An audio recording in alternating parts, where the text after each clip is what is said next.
Hello everyone. इस video में हम लोग समझेंगे एटमॉस्फेयर यानी वायुमंडल क्या होता है, वायुमंडल में कौन कौन सी गैसेस पाई जाती हैं, कौन कौन सा गैस मेजरली एटमॉस्फेयर में प्रेजेंट रहता है और कौन कौन से अलग अलग लेयर्स हमारे एटमॉस्फेयर के होते हैं अंतरिक्ष तक, उसको हम लोग इस वीडियो में समझेंगे। तो चलिए स्टार्ट करते हैं। सबसे पहले वायुमंडल। वायुमंडल हमारे पृथ्वी के चारों ओर मौजूद गैस धूल कणों का एक तरीके से ब्लैंकेट है, चादर के जैसा है, जो हमारे पृथ्वी को चारों ओर से घेरा हुआ है। ठीक है। वायुमंडल में बहुत सारी गैसेस मौजूद हैं जो हमारे पृथ्वी पर जीवन के लिए उत्तरदायी है। और ये जो वायुमंडल है ये हमारी पृथ्वी पर गुरुत्वाकर्षण बल के कारण टिका हुआ है। ठीक है। ये वायुमंडल के कारण क्या होता है, हमारे जो अर्थ पे सोलर रेडिएशन आता है सन से, उसको एब्जॉर्ब कर लेता है, जिसके कारण यहाँ पे गर्मी और ठंडा दोनों रहता है और जो जीव जंतु हैं वो अत्यधिक गर्मी से बचते हैं। ठीक है। वायुमंडल के प्रमुख रूप से अगर गैसेस को देखा जाए तो 4 मेन गैसेस हैं, जिसमें नाइट्रोजन, ऑक्सीजन, आर्गन और एक हो जाएगा कार्बन डाइऑक्साइड। ठीक है। जिसमें नाइट्रोजन 78%, ऑक्सीजन लगभग 21%, आर्गन थर्ड प्रोमिनेंट गैस है जो 0.93% पाया जाता है, जबकि कार्बन डाइऑक्साइड का बोला जाए तो वो 0.03% हमारे एटमॉस्फेयर में मौजूद है। ठीक है। ये तो हो गया वायुमंडल की प्रमुख गैसेस। इसके अलावा भी बहुत सारी गैसेस हैं जो हमारे वायुमंडल में है, लेकिन उसकी मात्रा बहुत कम है। ठीक है। ये सारी जो गैसेस हैं, जो धूल कण हैं, ये सब क्या करती हैं, सूर्य के प्रकाश को रोकती हैं, उसको एब्जॉर्ब करती हैं, जिसके कारण जो हमारा पृथ्वी है वो रहने योग्य एक ग्रह बन जाता है। बाकी ग्रह में जीवन मौजूद ही नहीं है। अब अगर वायुमंडल के संगठक की बात करें या फिर बात करें कि कौन कौन से कंपोनेंट्स होते हैं, तो इसको समझते हैं। तो पहला तो हो गया गैसेस। बहुत सारी गैसेस पाई जाती हैं वायुमंडल में, जैसे कि कार्बन डाइऑक्साइड। कार्बन डाइऑक्साइड एक प्रमुख गैस है जो पेड़ पौधों के जीवन के लिए आवश्यक है।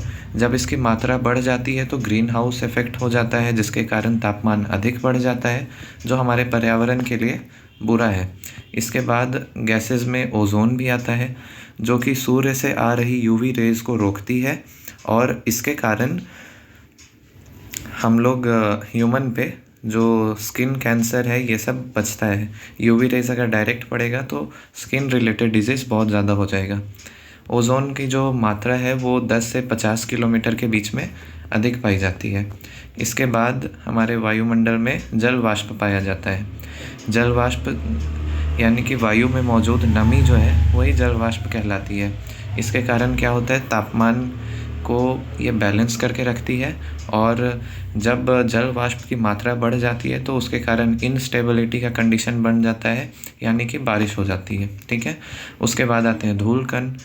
तो धूल कण जो है वो भी काफ़ी महत्वपूर्ण संगठक है हमारे वायुमंडल के लिए, क्योंकि धूल कण नहीं होंगे तो जो हाइग्रोस्कोपिक न्यूक्लियाई है जिसके ऊपर बादल का निर्माण होता है वो नहीं बन पाएगा, जिसके कारण बादल नहीं होगा तो पेड़ पौधे नहीं होंगे, पेड़ पौधे नहीं होंगे तो उसके कारण फल नहीं मिलेगा, फल फूल नहीं मिलेगा तो फिर मानव का जीवन भी असंभव हो जाएगा। ठीक है। तो ये तो हो गया वायुमंडल के प्रमुख संगठक, जिसमें गैसेस हैं, जल वाष्प है और धूल कण है। अब ये है वायुमंडल की हमारी संरचना और अलग अलग लेयर्स, जिसमें सबसे निचला लेयर है ट्रोपोस्फेयर, जो लगभग 12 किलोमीटर तक पाया जाता है। उसके बाद आता है स्ट्रेटोस्फेयर, जो 50 किलोमीटर तक पाया जाता है, 12 से 50। फिर आता है मीसोस्फेयर, जो कि लगभग 80 किलोमीटर तक मीसोस्फेयर है। फिर आएगा थर्मोस्फेयर, जिसको आइनोस्फेयर भी कहते हैं, और लास्ट में एक्सोस्फेयर। एक्सोस्फेयर के बाहर हमारा स्पेस आ जाता है। ठीक है। तो इसको कहा जाता है वायुमंडल के अलग अलग परत, जिसमें ट्रोपोस्फेयर क्या होता है, ये सारी लेयर को हम लोग डिस्कस करेंगे। तो वायुमंडल में अनेक प्रकार के धूल कण, गैस, एरोसोल ये सब होने के कारण अलग अलग ऊंचाई पे अलग अलग परत पाई जाती है। ठीक है। जैसे कि 10 पूरे पृथ्वी की सतह से लेके 10 से 12 किलोमीटर तक हम लोग को क्षोभ मंडल ट्रोपोस्फेयर मिलेगा। फिर क्षोभ मंडल के ऊपर हम लोग को मिलेगा समताप मंडल यानी स्ट्रेटोस्फेयर। समताप मंडल के ऊपर मध्य मंडल मीसोस्फेयर मिलेगा। फिर अयन मंडल, ठीक है, उसके ऊपर बाह्य मंडल या एक्सोस्फेयर मिलेगा। तो अगर टोटल देखा जाए तो 10,000 किलोमीटर तक हमारा वायुमंडल जो है वो फैला हुआ है, ठीक है। अब पहला बात करते हैं ट्रोपोस्फेयर की, क्षोभ मंडल की। तो ट्रोपोस्फेयर जो लगभग 10 या 12 किलोमीटर तक पृथ्वी की सतह से 10-12 किलोमीटर तक फैला हुआ है। इसमें सारी मौसमी घटनाएं होती हैं, चाहे वो वर्षा हो या फिर जो भी नेचुरल इवेंट्स हो, चाहे हिमपात हो, स्नोफॉल हो या फिर डिज़ास्टर जैसे कि थंडरस्टॉर्म हो, ठीक है। ये सारी जो मौसमी घटनाएं हैं वो सब क्षोभ मंडल के अंदर ही होती हैं। इसका विस्तार कहाँ पे है? तो इसका विस्तार अलग अलग जगह पे अलग है। जैसे इक्वेटर पे ज़्यादा इंसोलेशन पड़ने के कारण यहाँ पे हम लोग को इक्वेटर पे ये 18 किलोमीटर तक मिलता है ट्रोपोस्फेयर, जबकि ध्रुवों पर ये केवल 8 किलोमीटर तक पाया जाता है ट्रोपोस्फेयर का हाइट, ठीक है। ट्रोपोस्फेयर में हम लोग को एक और फेनोमेना देखने को मिलता है जिसको कहते हैं नॉर्मल लैप्स रेट, सामान्य पतन दर, जो कि हर किलोमीटर ऊपर जाने पे 6.5 डिग्री सेल्सियस कम हो जाता है। इसके बाद दूसरा परत आता है स्ट्रेटोस्फेयर, जिसको बोलते हैं समताप मंडल। ये लगभग 10 से 50 किलोमीटर की ऊंचाई पर पाई जाती है, ठीक है। और जिसमें जो नीचे वाला परत है 10 से 20 किलोमीटर वाला, उसमें ओजोन परत पाया जाता है जो कि हम लोग को यूवी रेस से बचाता है। ये स्ट्रेटोस्फेयर में ही सारे हवाई जहाज़ उड़ते हैं जो कि यातायात का एक प्रमुख साधन है। तो ये हो गया समताप मंडल। उससे और ऊपर बढ़ें तो आ जाएगा मध्य मंडल जो लगभग 80 किलोमीटर तक है। ये सबसे ठंडी परत है मध्य मंडल, जिसका जो तापमान है वो -90 डिग्री सेल्सियस तक पहुंच जाता है। इसमें हम लोग को जो उल्का पिंड दिखते हैं, एस्टेरॉयड दिखते हैं, वो आकर मध्य मंडल में ही जल जाते हैं, ठीक है। इसके बाद आता है अयन मंडल, जिसको आयनोस्फेयर कहते हैं। अयन मंडल में हमारे सैटेलाइट्स ये सब मौजूद रहते हैं, और सैटेलाइट्स से हम लोग जो चाहे वो हमारा रेडियो वेव का ट्रांसमिशन हो या फिर हमारे इंटरनेट के लिए जो सैटेलाइट से इंटरनेट हमारे अर्थ के रिसीवर पे आता है, वो सारी चीज़ें हो, तो वो सारी घटनाएं हमारे अयन मंडल पे होती हैं, ठीक है। यहाँ पे ही सैटेलाइट लगा हुआ रहता है। इसके बाद आता है बाह्य मंडल, जिसको कहते हैं एक्सोस्फेयर, जो लगभग 10,000 किलोमीटर ऊंचाई पे मौजूद है।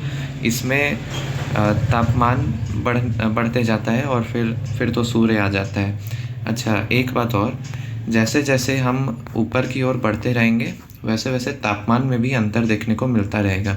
जैसे क्षोभ मंडल की बात करें तो इसमें बढ़ती ऊंचाई के साथ तापमान में कमी होगा।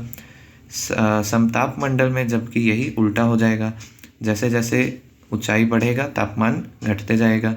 मध्य मंडल में फिर बढ़ते जाएगा, अयन मंडल में फिर घटते जाएगा, और लास्ट में बाह्य मंडल में सूर्य के नज़दीक होने के कारण और बढ़ते जाएगा। तो इस तरह से टेम्परेचर भी वेरी करता है अलग अलग परत में, अलग अलग परतों में, ठीक है। तो ये तो हो गया हमारे वायुमंडल की संरचना, उसके संगठक और अलग अलग परत। अब लास्ट में फिर हम लोग निष्कर्ष लिख देंगे इस आंसर का कि इस तरह वायुमंडल की अलग अलग संरचना, अलग अलग जो परत हैं, उसके कारण हम लोग को पृथ्वी के वायुमंडल में मौजूद धूल कण ये सब को जानने के लिए मदद मिलता है। ये सारी परतें का इस्तेमाल मनुष्य अपने जीवन में भी करता है, जैसे कि सैटेलाइट का यूज़ इंटरनेट के लिए, ठीक है। फिर स्ट्रेटोस्फेयर में वो एरोप्लेन से यातायात करता है। तो इस तरह वायुमंडल एक महत्वपूर्ण भाग है हमारी पृथ्वी का। अगर ये नहीं होता तो जो जीवन संभव है हमारी पृथ्वी पे, जो कि एकमात्र ऐसा ग्रह है पूरे सोलर सिस्टम में जहाँ पे जीवन संभव है, वो अगर वायुमंडल ना होता तो ये नहीं हो पाता, ठीक है। तो इस तरह से हमारे वायुमंडल का, उसकी संरचना का, उसकी विभिन्न परतों का आंसर लिखना चाहिए। तो ये था आज का वीडियो। Thank you.